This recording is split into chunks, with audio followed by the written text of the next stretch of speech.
So far so good, I must say. I mean, actually, you know, we're supporting Iced Earth, but I'd have to say that the audience reception has been more welcoming than I expected. Way better. And how was it to tour with Iced Earth? It's actually really awesome. I heard so many stories about they're really tricky to tour with, but I can tell you they're not. That's so false. And they're awesome guys. Everybody's been so fucking friendly. It's been a blast these 2 weeks. Actually, in the beginning it was quite hard, but now it's getting easier and easier. Oh, well, I mean, it is very much a Sabaton album. It's about military history. On the other hand, instead of focusing on the big picture as we usually do, we focused on the individuals or very small groups that, let's say, went beyond the call of duty, put themselves at risk, you know, in favor of others. So it's, I'd say there's a bigger emotional connection between the music and the lyrics than we had before, which I kind of enjoyed, actually. Well, yeah, maybe pride, but the individual stories about the individual soldiers, and yeah, the ones who actually somehow are the heroes, and sometimes it's not the guy you expect, you know. So instead of singing of what's important, you know, for world history, I think we sing about those who, in many cases, risked or sacrificed their lives for other safety. No, not really. I mean, it's still very much Sabaton. I'd have to say, though, it is a little bit less symphonic than Carolus Rex was, because that was, you know, a lot of orchestral arrangements. We do have some of those, but in general, I say this album is a bit more straightforward metal. Maybe like Art of War, maybe, something like that. Unfortunately, I have no fear of running out of material because there's so much war, you know, in history. So even if there were no more wars whatsoever, I mean, we couldn't in our lifetime cover everything we'd like to sing about. So strange. Well, there are too many bands already singing about killing the dragon, fucking women, and drinking beer, isn't it? You know. No, but seriously though. It all started out, you know, we had have a song called Primo Victoria. I'd written the music, and then me and Per, we sit down and said, well, it has a big sound to it, you know, we need a fitting subject. And we found out that, well, how about we sing about D-Day, celebrating the memory of the soldiers who went ashore. And at that point, of course, we already knew it happened on the 6th of June 1944, but we were looking in, you know, doing some research, and all of a sudden writing lyrics wasn't a necessary evil anymore. It was interesting for us as well. So we decided, okay, let's make an album about war, and that's 10 years ago. Quite a lot. I mean, we are happy amateurs when it comes to history. We are no history professors at all, but we do dive quite deep into the subjects we chose to sing about. So I'd say we are, you know, scanning, watching documentaries, reading books in general. But when we actually decide to make a song about something or somebody, at that point we really go in and go, you know, quite as far. I mean, today in many cases it's quite easy to get the big picture on. You can start out on Wikipedia and you'll have references on which books you go. But if we decide to do a song, I mean, sometimes it's quite easy. Sometimes that means being on the internet searching for information, ordering books, reading 2 books about a single song. I wasn't healthy enough, they deemed me. I was waiting for surgery. I actually did it. So it was quite cool actually to do it. At first I was like, doesn't matter if they take me in, I do it, and if they don't take me in, I don't do it. But I did military duty in driving a truck with explosive ammunition and yeah, stuff like that. Not that much, actually. The fun part was that the first time I actually heard Sabaton was when I did the military duty. We were driving a truck, and this one of the other co-drivers, dude, I found another band. So I was like, plug it in the CD player, and it was Sabaton, Primo Victoria, and Panzer Battalion. Yeah, so that was the first time I heard Sabaton. That was quite cool. I actually heard a joke about that. A Norwegian, actually, truck driver who drives ammunition, and you know, his wife asks him, you know, well, aren't you afraid, you know, you're driving with all that ammunition? And he says, well, what do I care? It's not my ammunition.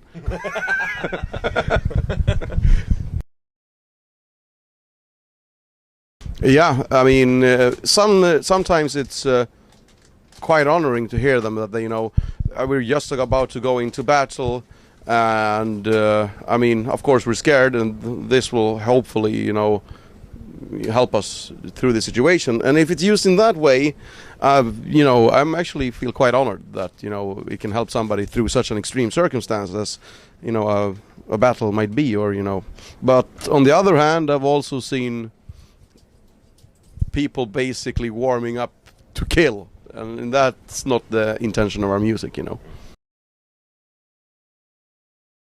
I have no idea. I mean, what we have this rule that we don't set plans. Let's see where the music takes us. Basically, what we like should be on the album, and we luckily enough we like what we do. So it's only Second World War this time. Yeah, we did Swedish Empire on the last one, so now we decided to go Second World War again, as we done before, but instead of doing the big battles, the big pictures, we're zooming in on the individuals. No, not really. I mean, especially we knew it was gonna, we'll probably have, a bit more interest for us in Sweden, and I mean, we did a version of it in Swedish as well.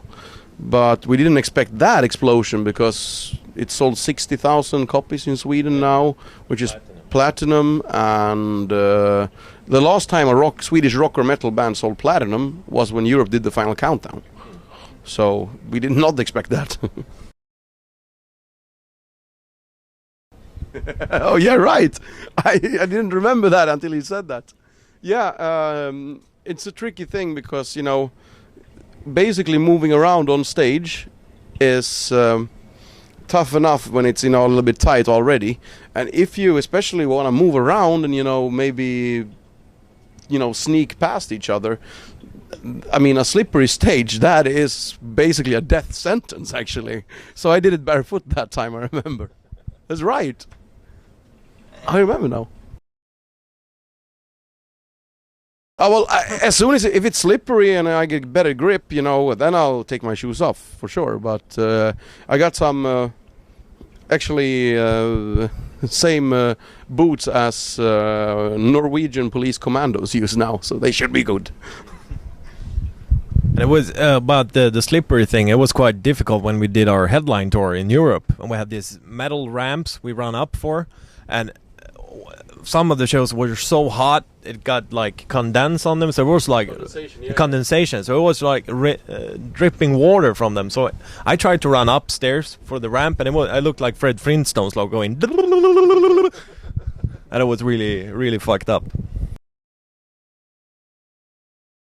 Well, actually, it was easier than we expected. It was quite hard. I mean, we all been together since we were teenagers, basically, and then at 18, anyone wants to be a rock musician at any price. When you're around 30, you're not making that much money out of it, and you're looking at being away from home 250 days a year with wife and kids. Not everybody's, interested in doing it anymore. So it was quite sad. But today I'm actually happier that it ended that way, because we're not enemies. I mean, I know we'd probably hate each other if we, try to make it work, because we all wanted so different things. While me and Per wanted to go on the road basically all the time and tour, some of them wanted to, let's take a break for a year, have a normal day job, and then go for a tour. So we wanted different things, and actually coming into it now, I mean, I know I spoke to Daniel, the old drummer, only 2 weeks ago or something like that.